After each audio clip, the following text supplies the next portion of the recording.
Date 25. Deuteronomy 25, 5-19. Deuteronomy 25, 5-19. If brothers dwell together and one of them dies and has no son, the widow of the dead man shall not be married to a stranger outside the family. Her husband's brother shall go into her, take her as his wife, and perform the duty of a husband's brother to her. And it shall be that the firstborn son which she bears will succeed to the name of his dead brother, that his name may not be blotted out of Israel. But if the man does not want to take his brother's wife, then let his brother's wife go up to the gate to the elders and say, My husband's brother refuses to raise up a name to his brother in Israel. He will not perform the duty of my husband's brother. Then the elders of his city shall call him and speak to him.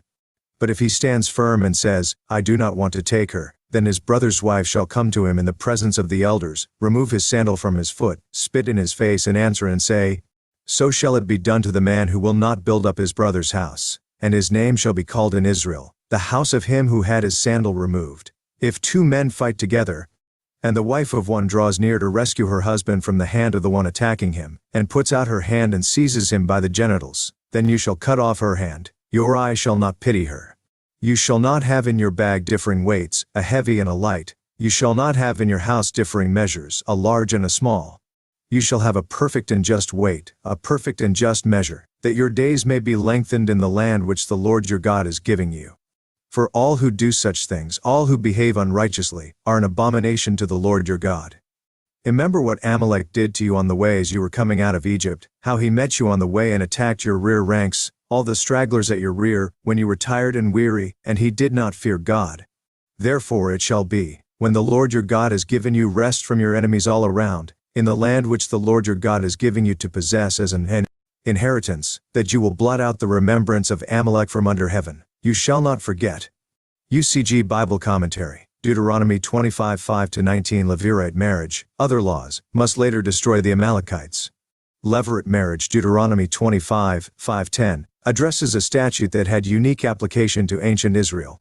Now called the law of levirate marriage from the Latin word levir, meaning brother-in-law. It stated that if a married man died without children, his widow was to be married to his brother, her brother-in-law, or his nearest of kin if there was no brother, and the first child of this new union was to be regarded as the offspring of the deceased husband. Compare Genesis 38:9, Matthew 22:24.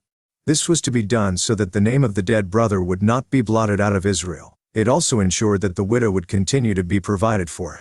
Obviously then, this could have put certain economic strain on the levir, particularly if he already had a family, as he had to provide for a wife and for the raising of a child until that child was old enough and independent enough to carry on the name of his father on his own.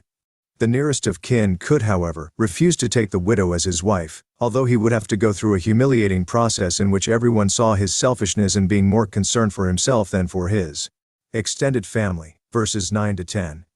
In the case of Ruth in the biblical book bearing her name, her deceased husband's closest relative refused to marry her, so that Boaz, the next in line on the kinship list, was free to do so. Ruth 3:13, Ruth 4:1-9. The law of levirate marriage is not applicable in the church today. One reason is that a literal application of it would often require a converted brother-in-law to marry an unconverted sister-in-law, or vice versa, which would be contrary to 1 Corinthians 7:39 and 2 Corinthians 6:14. Also, if the brother-in-law were already married, the application of this law would violate the biblical teaching discussed earlier that a man is to be the husband of only one wife. As this is specifically mandated in the New Testament for ministers and deacons, it is understood to be binding upon all men in the church.